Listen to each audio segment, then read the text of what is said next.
말씀 보겠습니다. 느헤미야 1장 1절부터 11절까지 말씀입니다. 제가 한 절 읽고 여러분들 한 절 읽고 그렇게 교독으로 공독하겠습니다. 집에서 온라인으로 들으시는 분들도 큰 소리로 이렇게 따라해 주시면 감사하겠습니다. 하가랴의 아들 느헤미야가 한 말이다. 20년 기슬월 내가 도성 수산에 있을 때에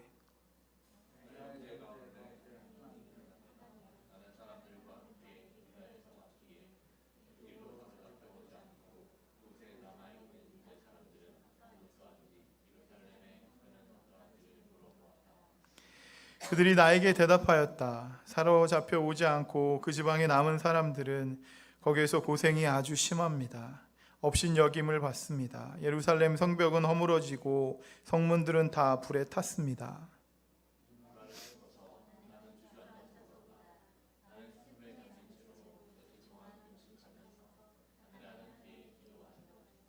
아뢰었다. 주 하늘의 하나님, 위대하고 두려운 하나님, 주님을 사랑하는 이들과 세운 언약, 주님의 계명을 지키는 이들과 세운 언약을 지키시며 은혜를 베푸시는 하나님,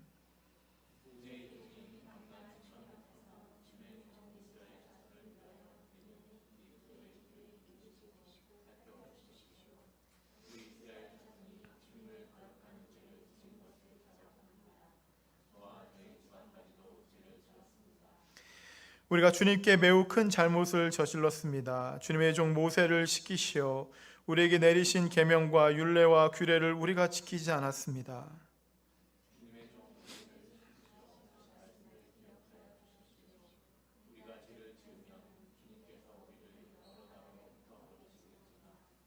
우리가 주님께로 돌아와서 주님의 계명을 지키고 실천하면 쫓겨난 우리가 하늘 끝에 가 있을지라도 주님께서 거기에서 우리를 한데 모아서 주님의 이름을 두렵고 택한 곳으로 돌아가게 하겠다고 하신 그 말씀을 이제 기억하여 주십시오.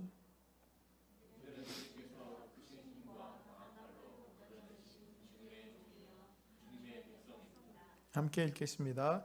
주님, 종의 간구를 들어주십시오. 주님의 이름을 진심으로 두려워하는 주님의 종들의 간구에 귀를 기울여 주십시오. 이제 주님의 종이 하는 모든 일을 형통하게 하여 주시고 왕에게 자비를 입게 하여 주십시오. 그때 나는 왕에게 술잔을 받들어 올리는 일을 맡아보고 있었다. 아멘. 이제 몇 주 동안 느헤미야 그 강의 말씀 여러분들과 함께 나누고 싶습니다. 말씀을 준비하면서 제 마음 가운데 믿음에 있어서 가장 중요한 것이 무엇인가 이런 생각을 했습니다. 우리가 예수를 믿고 의지하고 또 교회 나오고 예배를 드리는데 이 믿음에 있어서 가장 중요한 것이 무엇인가, 물론 여러 가지가 있겠지만 그 중에서 기도가 가장 중요한 것이 아닌가 이런 생각을 하게 되었습니다.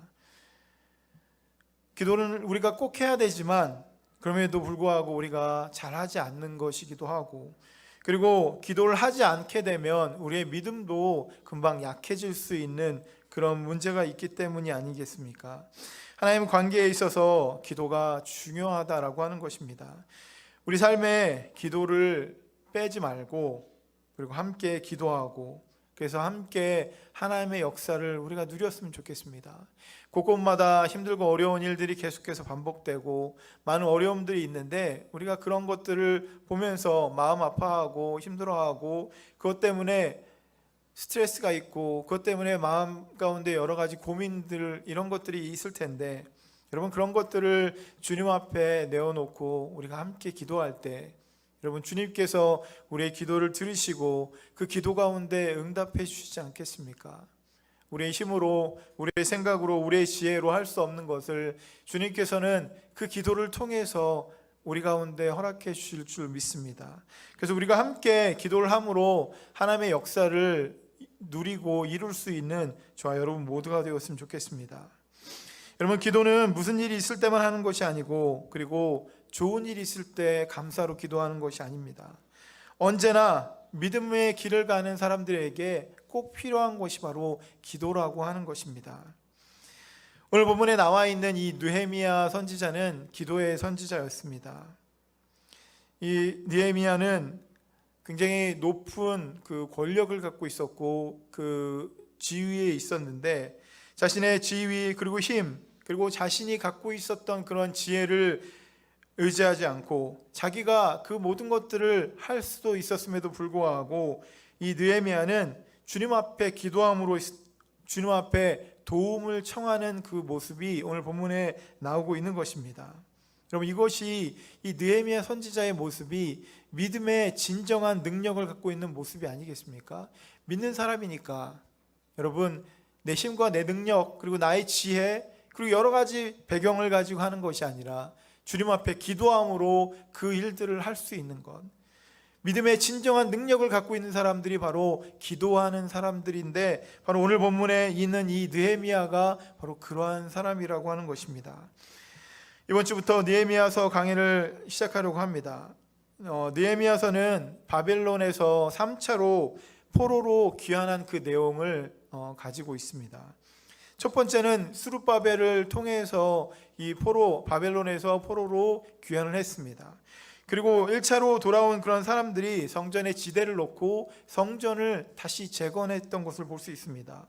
그리고 두 번째로 에스라를 중심으로 해서 그들이 다시 포로에서 귀환하고 그들이 그렇게 성전을 같이 재건을 하고 그리고 재건하고 나서 60년 후에 두 번째 에스라를 통해서 그들이 다시 바벨론에서 돌아오게 됩니다. 그리고 느헤미야는 에스라가 돌아온 후 12년 후에 지나서 함께 이제 돌아온 그런 사람인데 이 느헤미야를 통해서 무너졌던 성전을 재건하고 그 성전과 함께 이제 성벽을 다시 만드는 그런 일을 감당했던 것을 볼 수 있습니다. 성전이 완성이 되고 또 성벽이 완벽하게 만들어질 수 있었던 바로 그러한 내용들이 이 느헤미야에 기록되어 있습니다. 오늘 본문 1절에 있는 말씀 한번 같이 보도록 하겠습니다. 1절에 있는 말씀 보면 하가랴의 아들 느헤미야가 한 말이다. 20년 기슬로월 내가 도성 수산에 있을 때 1절을 보게 되면 하가랴의 아들 느헤미야의 말이라고 그렇게 시작을 합니다. 여러분, 대부분의 예언서들, 선지자들의 말이 이것은 하나님의 말이다 이렇게 시작을 합니다. 그런데 유난히 이 느헤미야 처음 시작은 이것은 하가랴의 아들 느헤미야의 말이다 이렇게 시작을 합니다. 왜 그러냐면 하나님께서 느헤미야 가운데 역사하신 그 놀라운 역사들을 이 느헤미야가 간증처럼 그렇게 전하고 있기 때문에 그렇습니다. 그래서 자신의 간증처럼 자기가 느끼고 깨닫고 체험한 것들을 이야기하니까 이것은 느헤미야의 말이다 이렇게 시작을 하는 것입니다. 1절에 그 개역 성경과 다른 성경을 보게 되면 그 아닥사스다 왕 20년 때 수산궁이라고 하는 그 왕궁에서 그것을 썼다라고 그렇게 기록하고 있습니다. 이 수산궁이라고 하는 곳은 수사라고도 이야기를 하는데 그곳은 원래 에스더가 살던 곳이었습니다. 이곳에서 느헤미야는 굉장히 중요한 그런 직분을 맡았던 사람입니다. 잔을 받아 올리는 일을 맡았다고 오늘 본문에 기록을 하고 있는데 이게 굉장히 중요한 직책입니다. 왕이 가장 신임하는 사람, 그래서 가장 신임하고 믿을 수 있는 사람에게 술을 맡는 그 관원 그리고 떡을 맡는 그 관원을 시키는 그것들을 볼 수 있습니다. 왜냐하면 이게 사실 왕의 목숨과도 직결되는 그런 직책이기 때문에 그렇습니다. 바로 옆에서 음식을 대접하지만 바로 옆에서 그의 그 왕의 어떤 것들을 수행할 수 있는 마치 비서실장과도 같은 그런 높은 직책이 바로 그 직책이라고 할 수 있는 것입니다. 비록 바벨론의 포로로 잡혀왔던 이 느헤미야는 바벨론이라고 하는 그 식민지에서 살고 있으면서도 그곳에서 이러한 높은 직책까지 오르게 되고 그 일들을 감당할 수 있었던 것입니다. 여러분, 그렇게 할 수 있었던 이유가 무엇이었냐면 바로 왕이 이 느헤미야를 신뢰하고 신임했기 때문에 그렇습니다. 여러분, 사회에서나 믿음과 신앙에서도 신실함이라고 하는 것, 성실함이라고 하는 그것은 큰 가치를 가지고 있지 않습니까?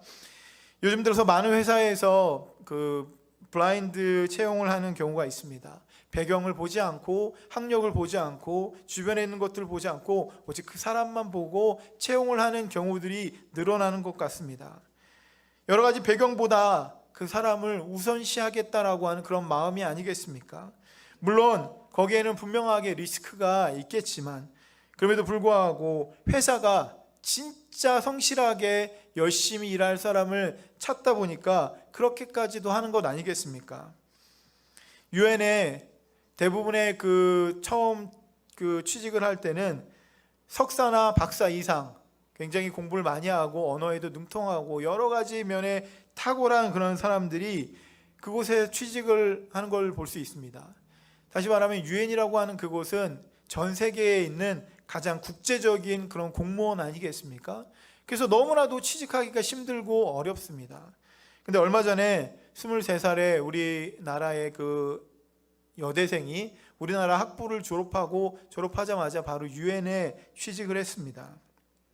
주변에서는 취직을 준비하는 그 사람에게 절대로 안 된다. 거기는 석박사도 정말 온 세상에 가장 유명한 대학과 공부를 많이 하고 능력 있는 사람들이 가도 취직하기가 힘든 것인데 한국에 있는 물론 좋은 대학교이긴 하지만 한국에 있는 대학교 출신으로 바로 유엔에 취직하는 건 거의 불가능하다 이렇게 이야기했다고 합니다.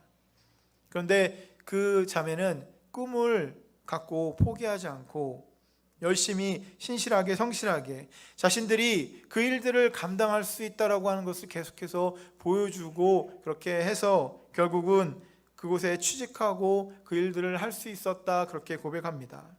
그리고 얼마 전에 그 속옷 업체 큰 기업인데 30대밖에 되지 않은 그 사람이 사장으로 승진한 케이스를 보게 되면서 여러분 능력과 성실 이것이 굉장히 중요한 가치가 되는 그런 사회로 우리가 나아가고 있는 것 아니겠습니까? 결국 성실함이 정말로 중요한 것 같습니다.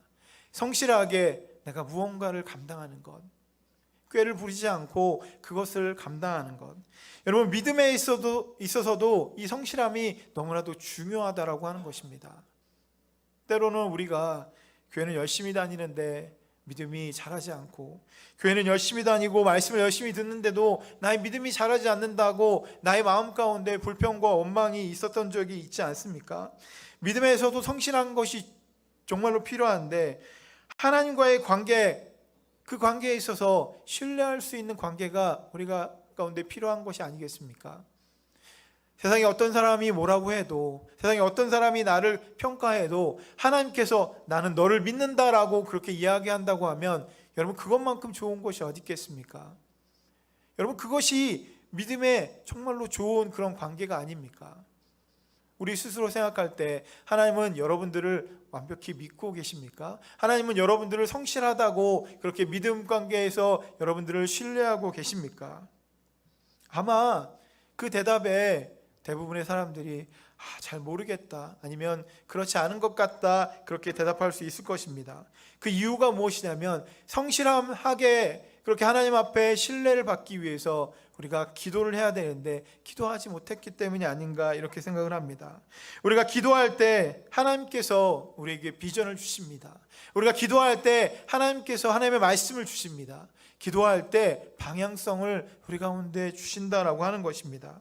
그래서 우리가 기도할 때 하나님이 주신 그 비전을 우리가 받고 그 방향성으로 나아가고 일들을 감당하면 여러분 그것이 바로 하나님께서 우리를 성실하게 우리를 신뢰하는 그런 방법이 아니겠습니까?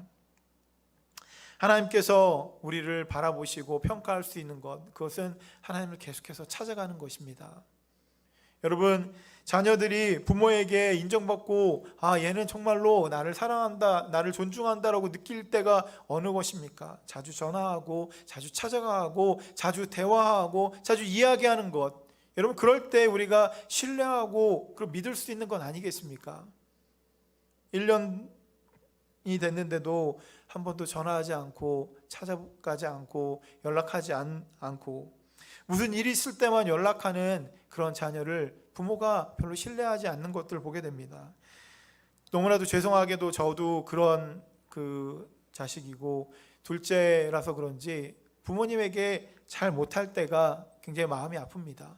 마음은 정말로 그런데 부모님도 저의 마음을 아실지는 잘 모르겠습니다.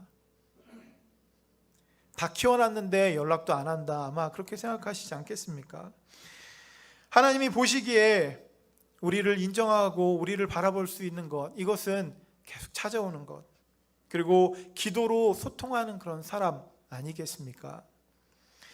요즘 끝까지 버티면 결국 이긴다라고 하는 그 말이 굉장히 유행처럼 많은 사람들이 이야기합니다. 굉장히 속어로 그렇게 이야기하는데, 믿음의 사람에게는 여러분 한 가지 더 있지 않습니까? 끝까지 버티면서 우리가 기도하는 것, 우리가 끝까지 버티면서 기도할 때 우리가 우리의 삶 가운데 승리하는 삶을 살 수 있게 되는 것, 여러분 우리에게는 바로 그것이 더 있다라고 하는 것입니다. 느헤미야 형제들 가운데 한 사람인 하나니가 두어 사람과 함께 유다에서 이제 그 바벨론으로 옵니다. 그리고 느헤미야에게 와서 옵니다. 그래서 느헤미야가 그들에게 질문을 합니다. 사로잡힘을 면하고 남아있는 유대와 예루살렘의 사람들의 형편을 물어보게 됩니다. 예루살렘에 사로잡힘을 면한 그 사람들의 상황이 지금 어떠냐? 내가 너무너무 궁금하다. 그들이 어떻게 살지 너무너무 궁금하다. 그렇게 물어보게 됩니다. 그러자 3절을 보게 되니까 사로잡혀 오지 않고 그 지방에 남은 사람들은 포로로 라고 하는 그 말씀이 등장을 하는데, 이 3절에 잡히지 않고 그 지방에 남은 사람들이라고 하는 것은 그 사람들이 포로로 잡히지 않았던 사람이 아닙니다. 이미 1차와 2차 때 포로로 잡혀갔다가 다시 귀환했던 그 사람들을 의미하는 것입니다. 포로로 잡혀갔다가 돌아온 그런 사람들, 1차와 2차를 통해서 다시 돌아온 그 사람들의 상황에 대해서 이야기합니다. 여러분, 하나님 일행이 전한 그 소식은 너무나도 참담한 그런 소식이었습니다.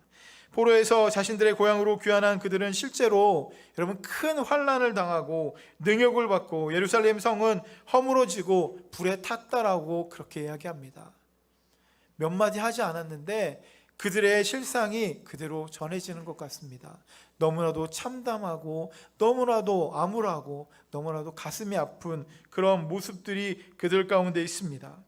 그 이유가 무엇이냐면 당시 유대 사람들의 숫자가 굉장히 적었습니다.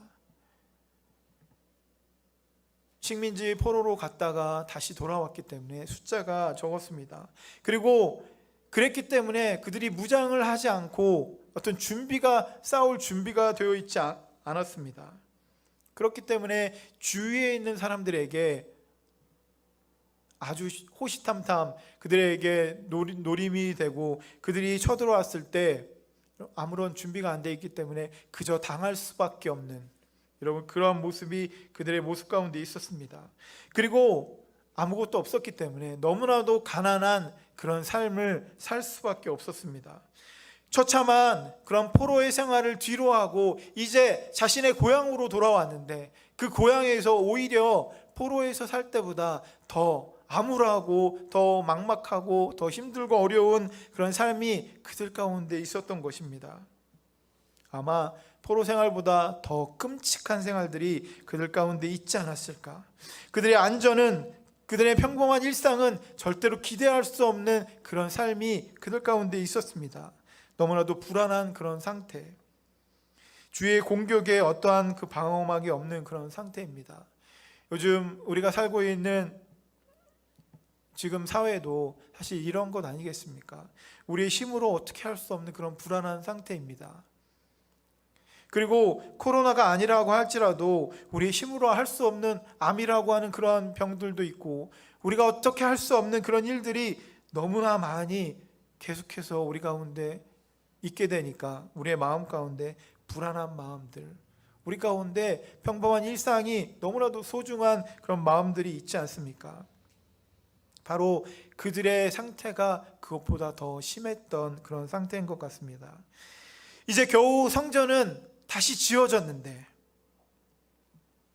바벨론에 의해서 멸망당할 때 무너진 그 성벽은 불탄 성문 그대로 그렇게 있다라고 하는 이 소식을 듣고 여러분 느헤미야는 너무나도 안타까운 마음을 갖고 그 자리에 주저앉고 그 자리에 눈물로 기도할 수밖에 없었다라고 하는 것입니다.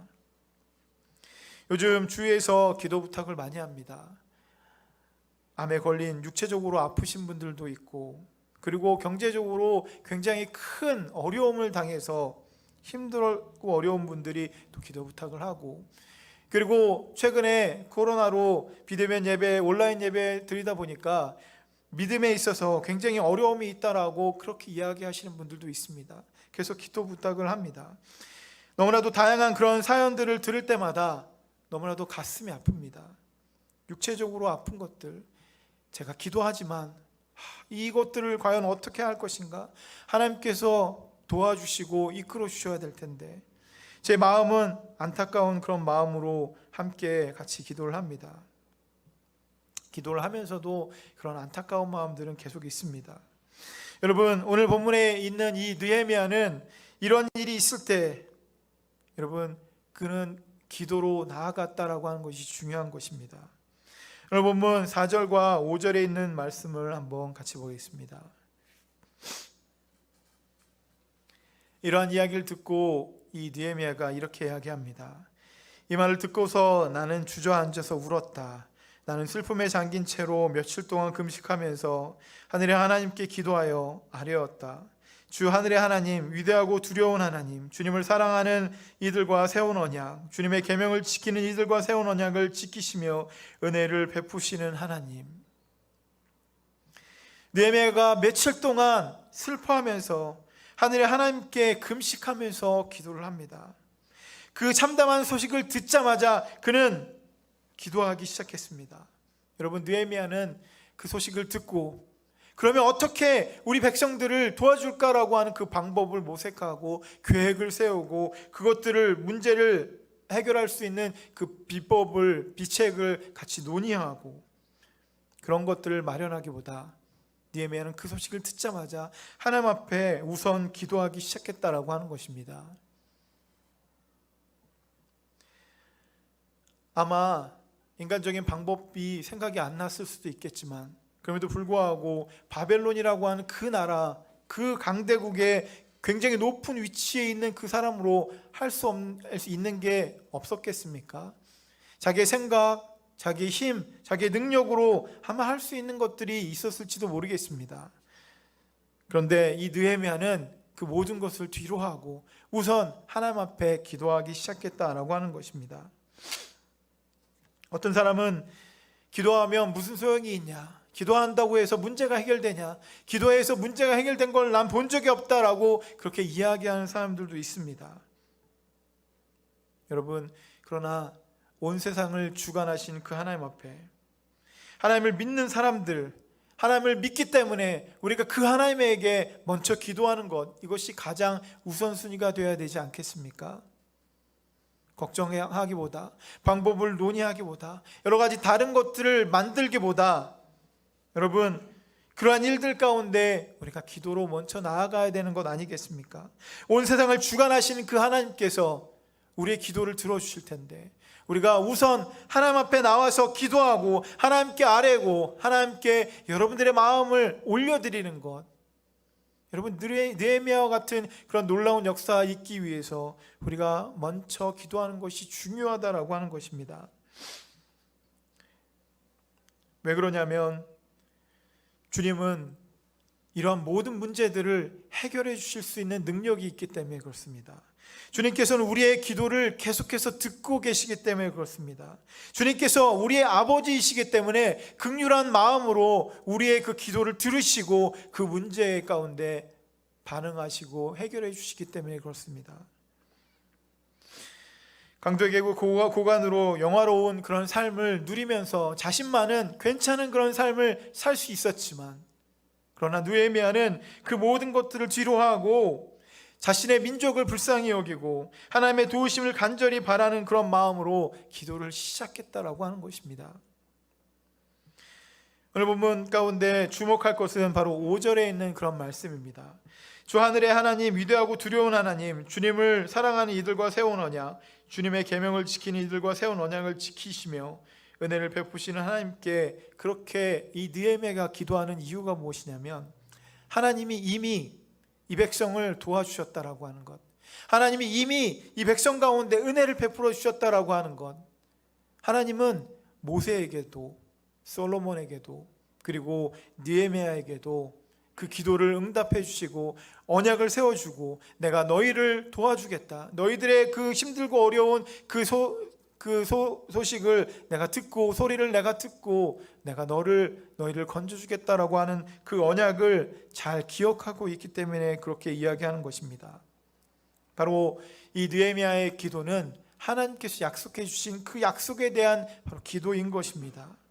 모세의 언약을 따라서 그렇게 기도한 것입니다.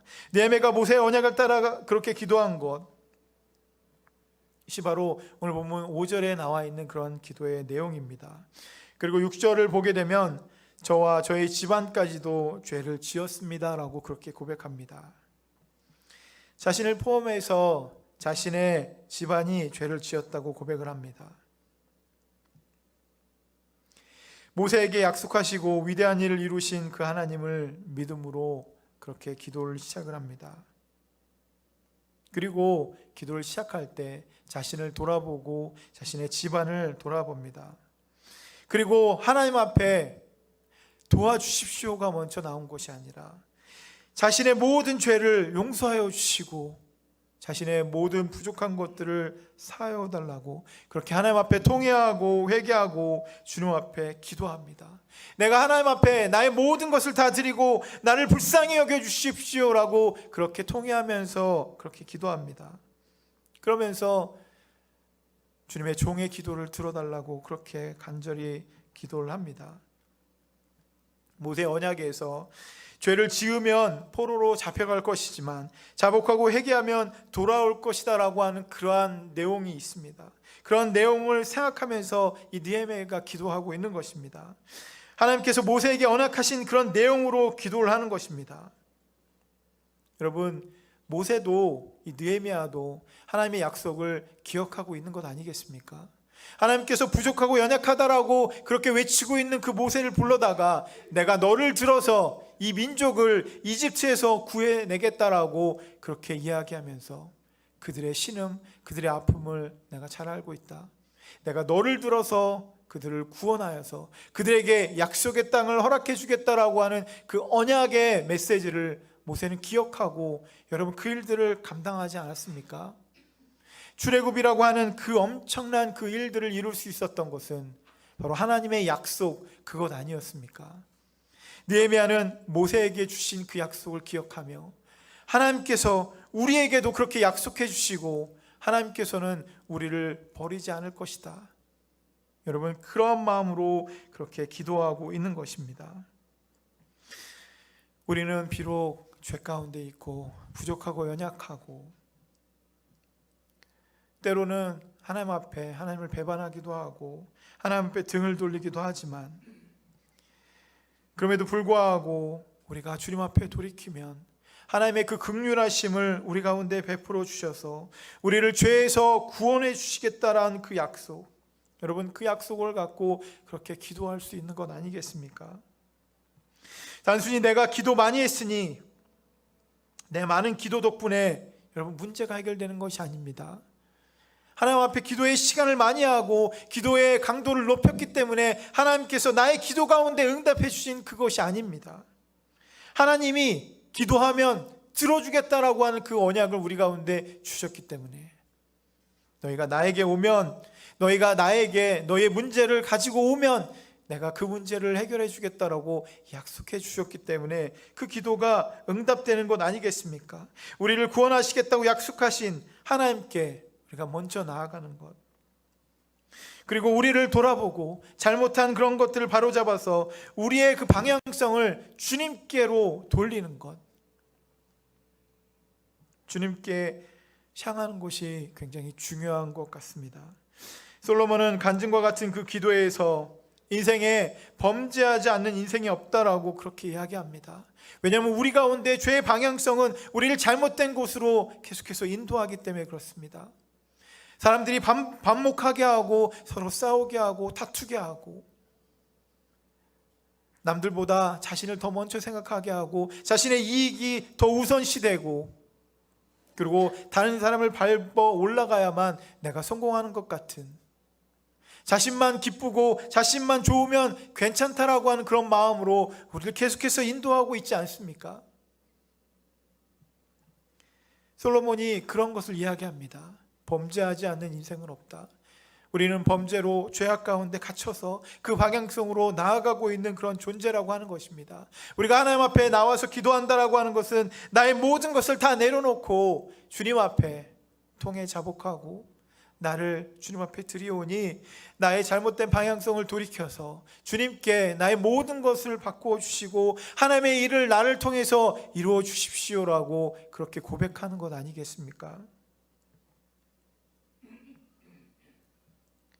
그렇게 할 때 주님께서 우리를 붙잡아 주시고 그 죄 가운데 우리를 건져 주시고 구원하여 주시고 하나님께서 그 기도를 응답하여 주시고 하나님의 놀라운 역사를 우리 가운데 허락해 주시는 것 아니겠습니까? 여러분, 이것이 바로 믿음의 방향 설정이라고 하는 것입니다. 우리는 완전하지 않고 죄 가운데 죄의 방향성으로 향해 가고 있는 그것을 깨닫는 것. 나는 부족하고 연약하다. 나는 아무것도 아니다. 내가 할 수 없는 것이 없다. 나는 주님밖에 의지할 수밖에 없습니다. 여러분, 모세가 그랬습니다. 자신의 능력을 의지하지 않고 자신은 부족하고 연약하다 그렇게 고백합니다. 그럴 때 하나님께서 너는 부족하고 연약할지라도 내가 힘이 있고 내가 능력이 있으니 내가 너를 도와줄게. 나는 부족하다고 연약하다고 이야기했던 여호수아를 들어서 내가 너를 도와줄 것이고 너의 평생에 내가 너와 함께 하겠다라고 하는 그 놀라운 메시지를 전해주시지 않습니까? 여러분, 이것이 바로 믿음의 방향성입니다.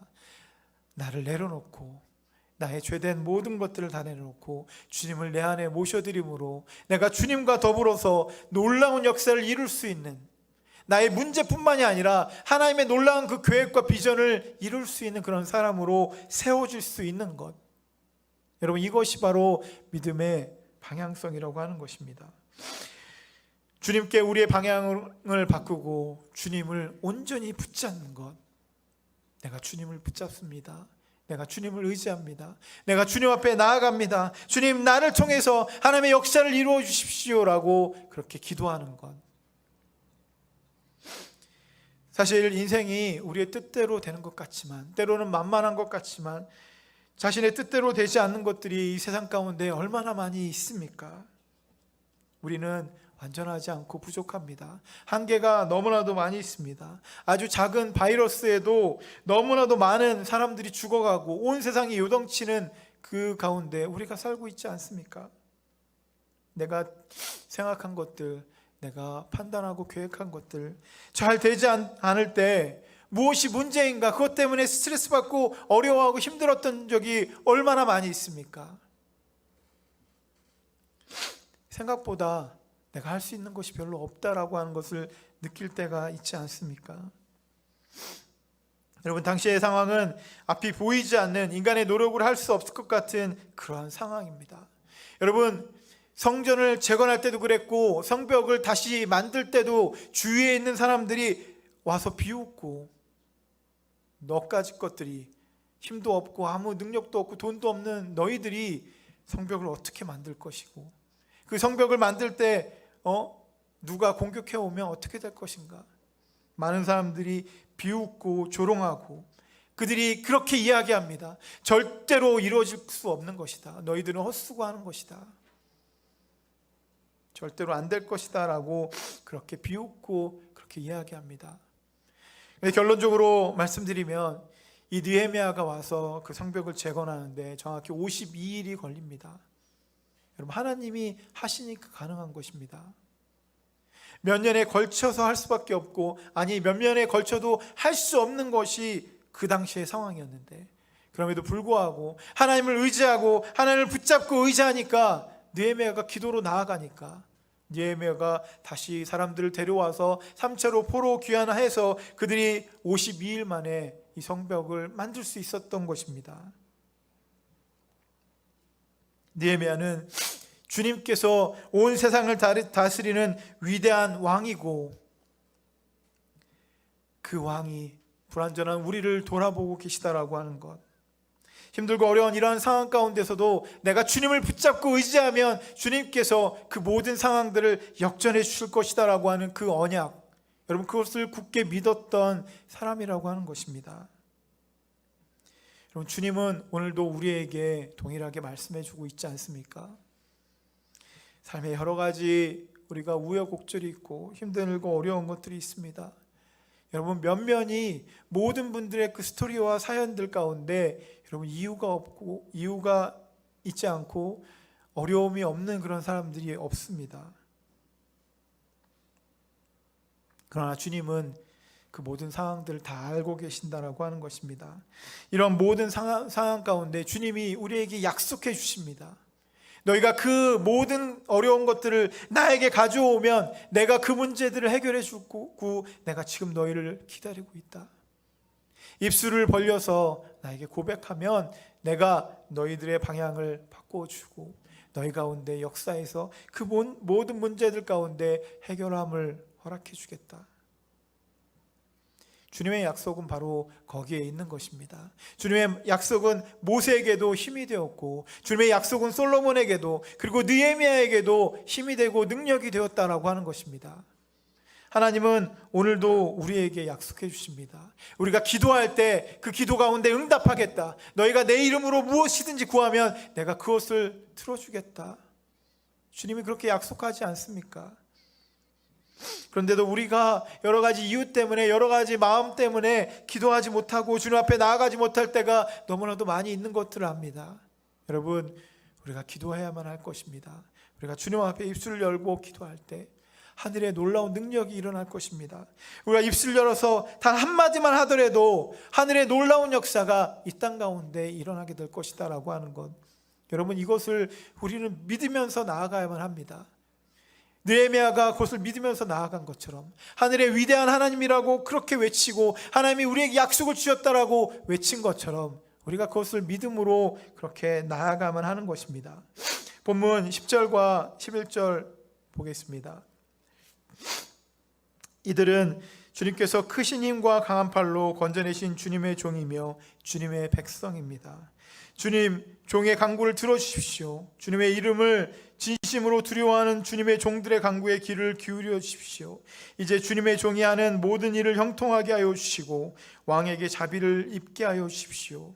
그때 나는 왕에게 술잔을 받들어 올리는 일을 맡아보고 있었다. 모세나 느헤미야 그리고 솔로몬의 기도와 같은 그런 내용을 가지고 있는 것입니다. 하나님께서 크신 팔과 강한 팔로 크신 힘으로 그들을 건져내 주시는 것, 여러분 모세도 솔로몬도 느헤미야도 똑같은 그런 기도의 내용을 갖고 기도를 합니다. 하나님께서 약속을 주신 대로 그런 놀라운 역사가 하늘에서부터 임하고 그런 놀라운 역사를 내가 경험하였다. 그 하나님에게 내가 기도합니다. 그렇게 똑같은 기도의 내용을 담고 있습니다. 하나님의 언약 안에서 자신들의 문제를 깨닫고 자신들이 아닌 하나님을 붙잡고 나아가면 바로 하나님께서 그 모든 것들을 해결해 주신다라고 하는 것입니다. 시대와 장소는 다르지만 여러분 어떻게 이렇게 다른 인물들이 똑같은 내용을 갖고 기도할 수 있는 것입니까? 우리가 기도할 때 바로 하나님의 영이 그들 가운데 임하였기 때문이 아니겠습니까? 마찬가지로 우리가 기도할 때 입술을 벌려서 하나님 앞에 하나님의 이름만 부른다고 해도 하나님의 영이 우리 가운데 임하여서 우리에게 그것을 깨닫게 하여 주시고 주님의 말씀을 우리 가운데 허락해 주신다라고 하는 것입니다. 하나님의 영이 그들에게 임하였기 때문에 그들은 동일한 그러한 기도를 할 수 있었습니다. 누가 세상을 주관하고 우리를 구원하실지 그들이 깨닫게 되고 알 수 있었다라고 하는 것입니다.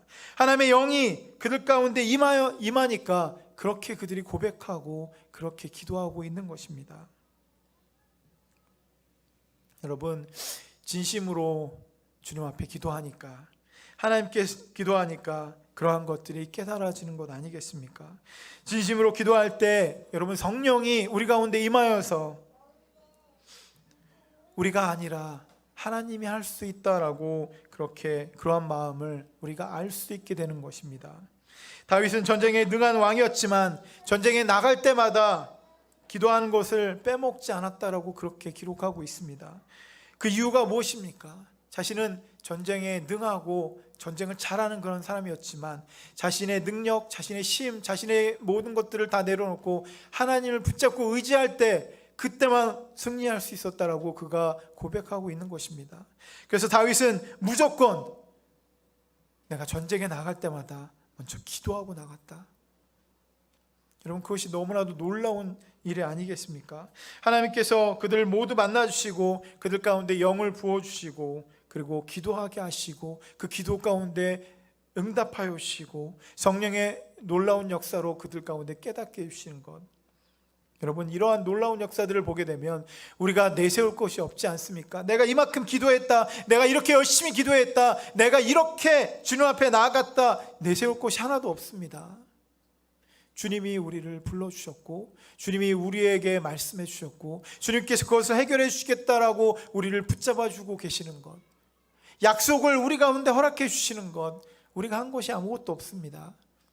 주님께서 우리 가운데 그렇게 인도해 주시는 것입니다.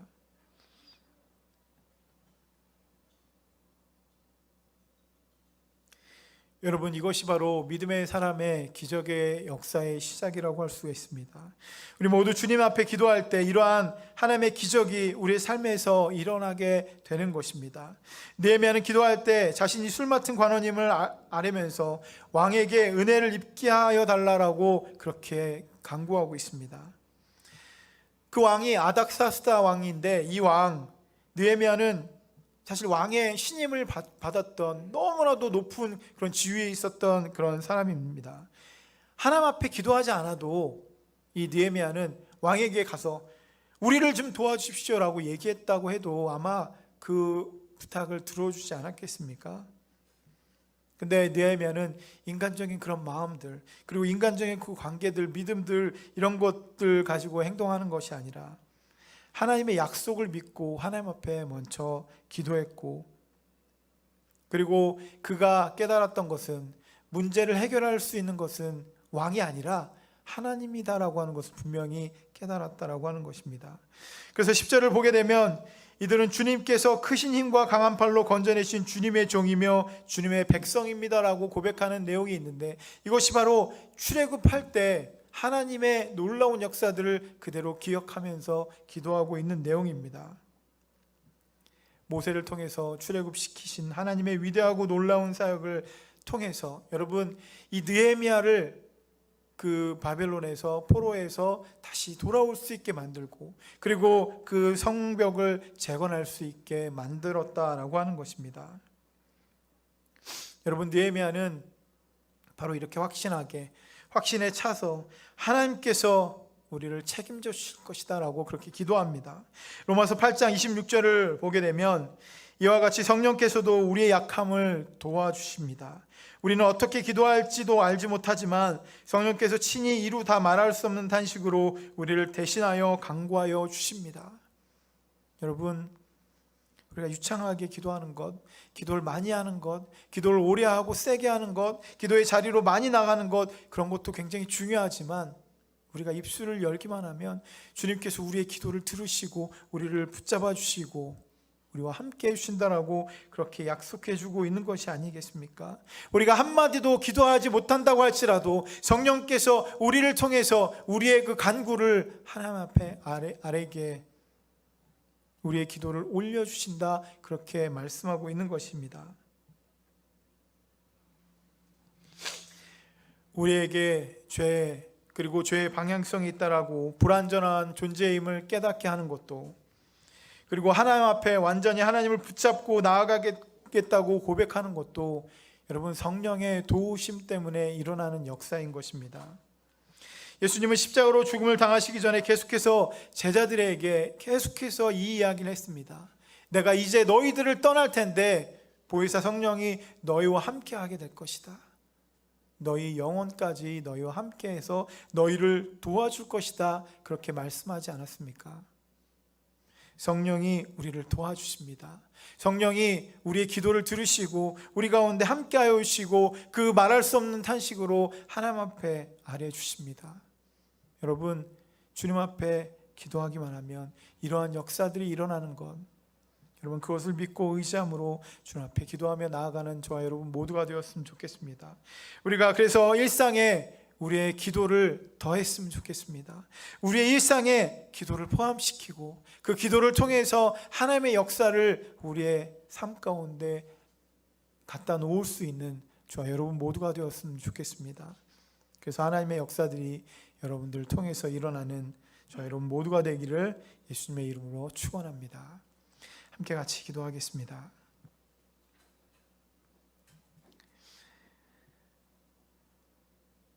매일매일 순간, 매일매일 삶 가운데 힘들고 어려운 그런 일들이 반복해서 일어납니다. 그러나 주님은 오늘도 약속의 말씀을 우리 가운데 허락하여 주셨사오니 주님, 우리의 입술을 열어서 주님 앞에 기도하게 하여 주십시오. 주님 앞에 기도할 때 하나님의 놀라운 역사가, 하늘의 나라가 이 땅 가운데 임할 수 있는 그 은혜를 우리 가운데 허락하여 주시옵소서. 주님의 손으로 어루만져 주시옵소서. 모든 머리마다, 모든 심령마다 주님의 손으로 붙잡아 주시고 우리의 기도 가운데 응답하여 주시고 하늘의 놀라운 역사가 묶여져 있었던 모든 것들을 풀고 하나님의 역사를 이룰 수 있도록 그렇게 허락하여 주시옵소서. 주님께 기도하는 우리 모두로 우리를 삼아 주실 줄 믿사오며 우리 살리신 예수님의 이름으로 간절히 기도드렸습니다.